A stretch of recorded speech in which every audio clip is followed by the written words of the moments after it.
Dan terjadi lagi, sejumlah negara di Asia Tenggara mencatat kembali merebaknya kasus COVID-19. Kementerian Kesehatan lalu meminta warga negara Indonesia untuk tetap waspada, walaupun belum masuk ke Indonesia. Negara-negara tetangga Indonesia, di antaranya Hong Kong, Singapura, Thailand, dan Malaysia, melaporkan penyebaran COVID-19 yang cukup signifikan dalam beberapa pekan ini. Hong Kong juga mencatat peningkatan jumlah sampel pernapasan yang positif COVID-19, yakni dari 6,21% menjadi 13,66% dalam sepekan. Bahkan hingga 3 Mei 2025, tercatat sudah ada 31 orang yang meninggal akibat COVID-19 di Hong Kong. Center for Health Protection Hong Kong mengatakan, proporsi sampel pengetesan COVID-19 yang positif meningkat menjadi 13,7% dalam 4 pekan terakhir. Proporsi tersebut meningkat 2 kali lipat dibandingkan awal April yang sebesar 6,2%, kata Edwin Swee Loh-Kim dari Center for Health Protection. Investigasi epidemiologi menemukan 83% dari kasus parah berasal dari pasien berusia 65 tahun ke atas. Lebih dari 90% dari mereka merupakan pasien yang memiliki komorbid atau penyakit penyerta.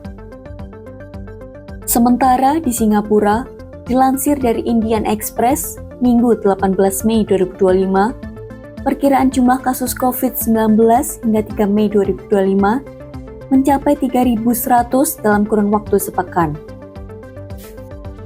Berkaca dari kejadian tersebut, otoritas kesehatan Singapura dan Hong Kong memperingatkan bahwa kondisi ini sudah masuk gelombang kedua kasus COVID-19 yang menyebar ke seluruh Asia pada 2025. Di Malaysia, Menteri Kesehatan Malaysia Zulkifli Ahmad melaporkan rata-rata ada 600 kasus COVID-19 per minggu.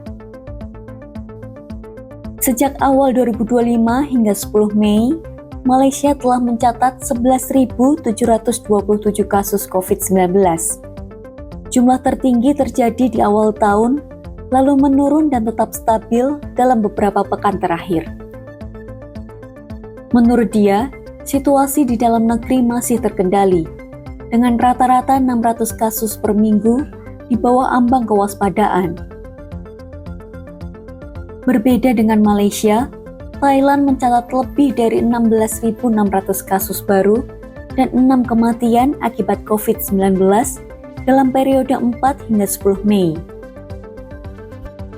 Departemen Pengendalian Penyakit atau DDC, Kementerian Kesehatan Thailand melaporkan adanya peningkatan signifikan kasus COVID-19 selama periode 11 hingga 15 Mei 2025. Dalam 5 hari tersebut, tercatat 14.751 kasus dan 1 kematian akibat COVID-19.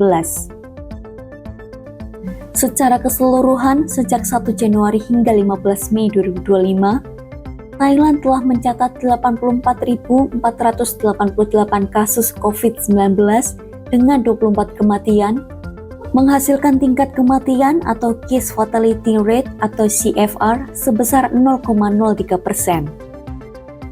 Menurut laporan DDC, kasus COVID-19 di Thailand terjadi sepanjang tahun, namun cenderung meningkat pada musim hujan, libur panjang, tahun ajaran baru sekolah, serta masa perayaan Tahun Baru Thailand atau Songkran.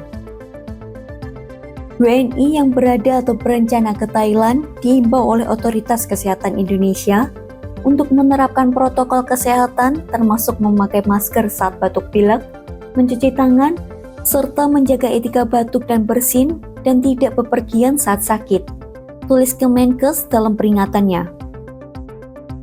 Mengapa COVID-19 kembali merebak?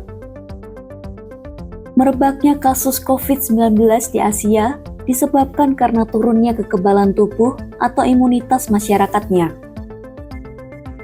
Selain itu, dilaporkan juga bahwa lansia di Asia hanya sedikit yang mendapatkan suntikan vaksin tambahan. Tidak ada indikasi bahwa varian yang beredar secara lokal lebih mudah menular atau menyebabkan penyakit yang lebih parah dibandingkan dengan varian beredar sebelumnya, kata Kementerian Kesehatan Singapura.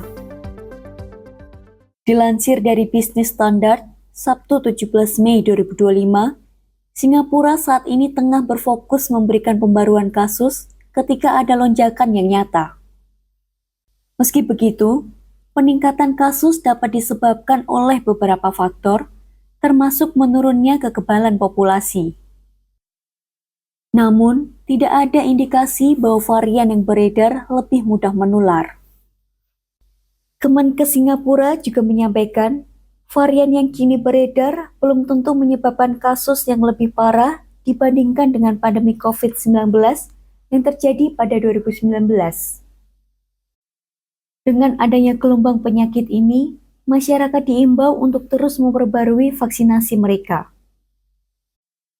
Masyarakat juga diingatkan untuk segera mendapatkan suntikan vaksinasi penguat, terutama pada mereka yang rentan terinfeksi seperti lansia dan orang dengan komorbid.